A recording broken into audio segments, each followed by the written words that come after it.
Pernah merasa kesal sama orang hanya karena beda pendapat atau latar belakang? Ternyata ini bukan cuma soal emosi, tapi bagian dari konflik sosial yang dijelaskan dalam psikologi sosial. Hari ini kita akan bahas kenapa konflik bisa muncul, bagaimana harmoni tercipta, dan cara membangun integrasi sosial di tengah perbedaan.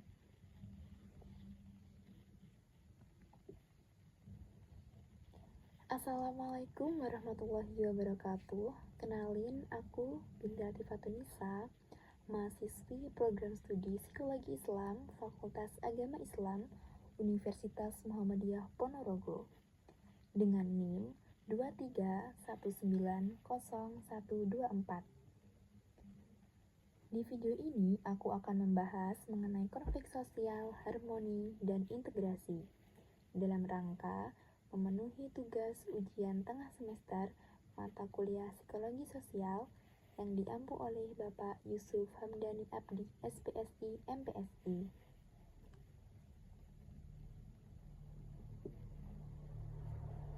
Konflik sosial.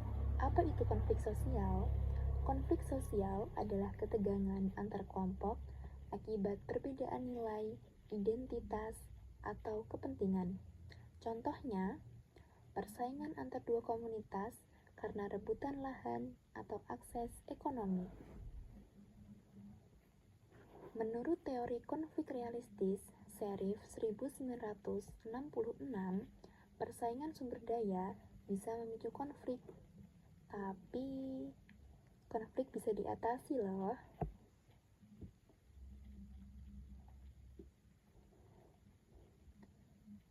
Nah, bagaimana sih cara menyelesaikan konflik sosial? Seperti pada studi kasus Robert Cave, yaitu dua kelompok anak laki-laki yang awalnya bermusuhan bisa berdamai setelah diberi misi yang mengharuskan kerjasama. Kuncinya adalah tujuan bersama. Kita juga perlu pahami teori identitas sosial dari Tajfel dan Turner. Kita cenderung membagi dunia dalam kami dan mereka, dan ini bisa menimbulkan prasangka. Solusinya dikategorisasi, melihat orang sebagai individu, bukan sekadar anggota kelompok.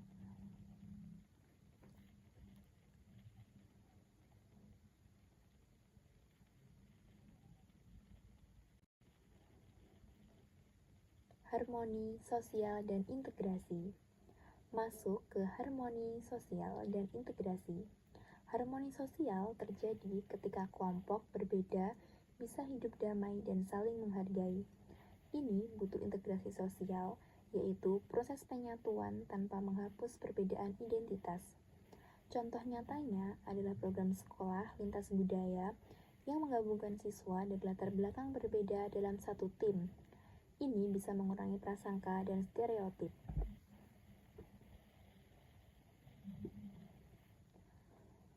Konflik sosial itu nyata, tapi bukan berarti gak bisa diatasi. Dengan kerjasama, rekategorisasi identitas, dan tujuan bersama, kita bisa membangun harmoni. Kalau kamu merasa topik ini penting dan relevan, bantu sebarin ilmunya ya. Jangan lupa like, komen, dan subscribe buat bahasan psikologi sosial lainnya. Cukup sekian video dari aku, semoga bermanfaat and see you, bye-bye. Wassalamualaikum warahmatullahi wabarakatuh.